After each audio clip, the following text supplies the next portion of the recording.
Praise the lord. మనం బైబిల్లో అత్యంత శక్తివంతమైన 3 మాటలు ఈ వీడియోలో తెలుసుకోవచ్చు.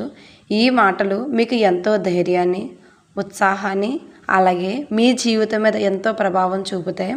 ఆ 3 మాటలు ఏంటో ఈ వీడియోలో తెలుసుకోవచ్చు. మొదటి మాట నమ్మకం. మత్తయి సువార్త 17వ అధ్యాయం 20వ వచనం. మీరు అసాధ్యమైనది ఏదైనా చేస్తున్నారా? బైబిల్ చెప్పినట్లు మనకు ఆవగింజంత నమ్మకం ఉన్న ఈ కొండను చూసి ఇక్కడ నుండి అక్కడికి వెళ్ళు అంటే అది వెళ్తుంది. మీ సమస్యలు ఎంత పెద్దవైనా నమ్మకం ముందు అవి చిన్నవే. విశ్వాసం ఉంచండి, అది మీ జీవితాన్నే మార్చేస్తుంది. రెండవ మాట క్షమించడం. లూకా 6:37. క్షమించడం కష్టమే, కానీ అదే మనకు ప్రశాంతతనిస్తుంది. బైబిల్లో దేవుడు ఏమంటున్నాడంటే, ఇతరులను తీర్పు తెచ్చకండి, అప్పుడు మీకు తీర్పు తీర్చబడదు. ఇతరులను క్షమించండి, అప్పుడు మీరు క్షమించబడతారు. ప్రేమతో క్షమించండి, మనశ్శాంతిగా ఉండండి. మూడవ మాట ధైర్యం. యెషయా 41:10. మీరు భయపడుతున్నారా? అయితే ఇది మీకోసమే.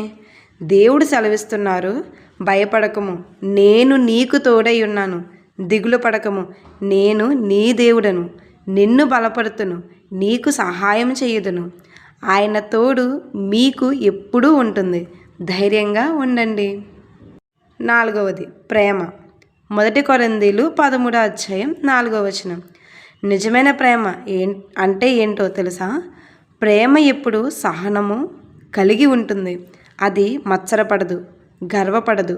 ప్రేమ ఎప్పటికీ వ్యర్థం కాదు. అందరినీ ప్రేమించండి, సంతోషంగా ఉండండి.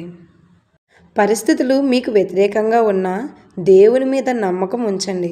అంధకారంలో కూడా ఆయన మీకోసం ఒక మార్గాన్ని సిద్ధం చేస్తారు. మీ విశ్వాసమే మీ విజయం. మిమ్మల్ని గాయపరిచిన వారిని క్షమించండి.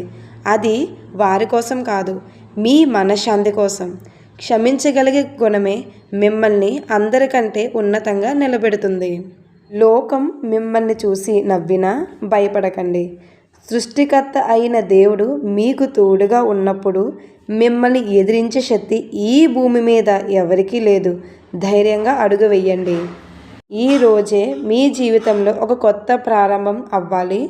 దేవుని కృప మీకు తోడై ఉండును గాక. ఆమేన్.